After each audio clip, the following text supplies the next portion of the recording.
Ito guys ang mga kakailanganin nating ingredients sa pagluluto ng banana cheese roll. Ang sabang banana, nasa inyo na kung gaano karami. Tapos, kailangan natin ng harina, cheese, egg, tapos ang last ay bread crumbs.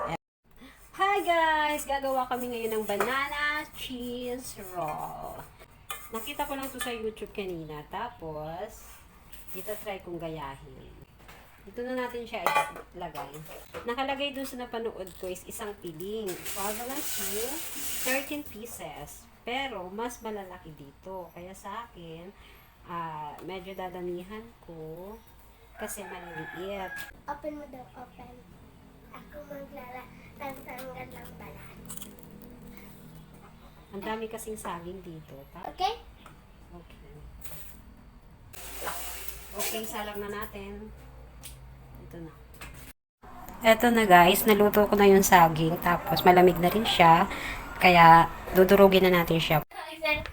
Mekas-mekas na natin siya.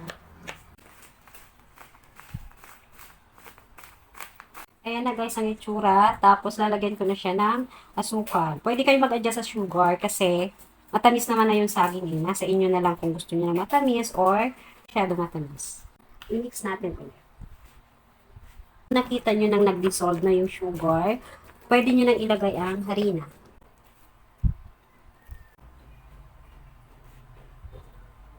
Sunod na ilagay ay water. Haluin ulit hanggang mag-mix ng maayos. Magkakat na ako ng cheese para panlagay natin sa saging. Parang malamok. Kapal? Eto na guys, ang itsura ng banana na hinalo ko. Hindi tuloy perfect. Tapos, ibubuhos natin ngayon yung itlog.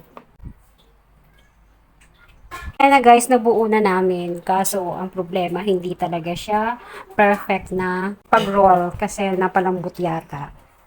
Tingnan na lang natin pag naluto na. Tapos, ang lalaki kasi walang pang-takal. Let's see kung anong lasa.